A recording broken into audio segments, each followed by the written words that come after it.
Halo teman-teman, perkenalkan nama saya Silverius Rembo dengan NIM 22231422722. Di sini saya akan mempresentasikan tugas individu yang berjudul akuntansi aset tetap. Kita masuk ke materi yang pertama, yaitu dasar hukum. Ada 3 poin di sini. Yang pertama, lampiran 1 PP nomor 71 tahun 2010 tentang standar akuntansi pemerintahan atau SAP. Yang kedua, PSAP 07 tentang akuntansi aset tetap. Yang ketiga, buletin teknis SAP nomor 15 tentang akuntansi aset tetap. Kita masuk ke materi yang berikut, yaitu definisi aset tetap.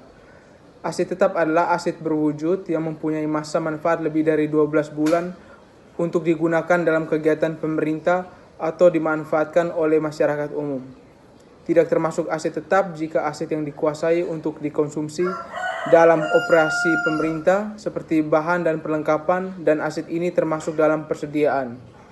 Yang berikut, klasifikasi aset tetap. Ada 4 poin di sini. Yang pertama, tanah yang dikelompokkan sebagai aset tetap ialah tanah yang diperoleh dengan maksud untuk diperoleh dalam kegiatan operasional pemerintah dan dalam kondisi siap dipakai. Yang kedua, peralatan dan mesin, kendaraan bermotor, alat elektronik, inventaris kantor, dan peralatan lainnya yang nilainya signifikan dan masa manfaatnya lebih dari 12 bulan dan dalam kondisi siap pakai. Yang ketiga, gedung dan bangunan mencakup seluruh gedung dan bangunan yang diperoleh dengan maksud untuk dipakai dalam kegiatan operasional pemerintah dan dalam kondisi siap pakai. Yang keempat, jalan, irigasi, dan jaringan yang dibangun oleh pemerintah serta dimiliki dan atau dikuasai oleh pemerintah dalam kondisi siap pakai. Kita masuk ke materi yang berikut, yaitu pengakuan aset tetap. Ada 3 poin di sini. Yang pertama, aset tetap diakui pada saat manfaat ekonomi masa depan dapat diperoleh dan nilainya dapat diukur dengan handal. Kriteria suatu aset diakui sebagai aset tetap.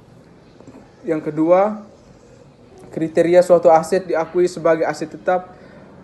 Ini ada 5 poin. Yang pertama, berwujud. Yang kedua, mempunyai masa manfaat lebih dari 12 bulan. Yang ketiga, biaya perolehan aset dapat diukur secara andal. Yang keempat, tidak dimaksudkan untuk dijual dalam operasi normal entitas.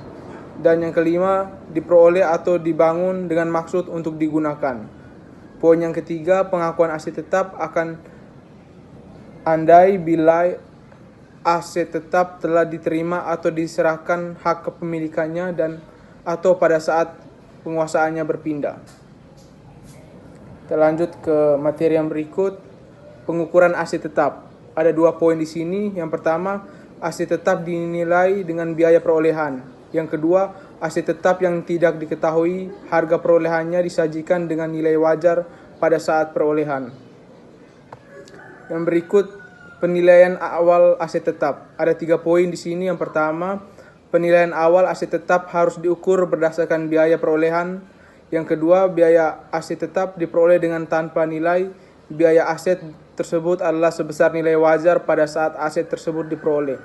Yang ketiga, untuk penyusunan neraca awal suatu entitas, biaya perolehan aset tetap adalah nilai wajar pada saat neraca awal tersebut disusun. Kita masuk ke materi berikut, pertukaran aset tetap.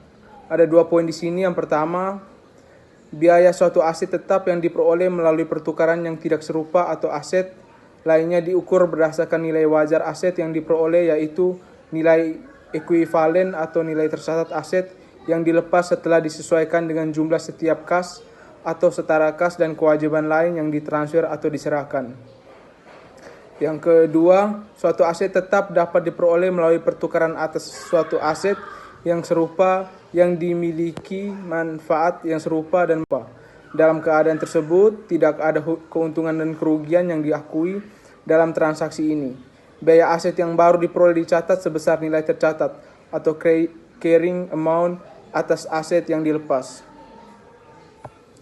Kita masuk ke materi yang terakhir, yaitu penyusutan aset tetap.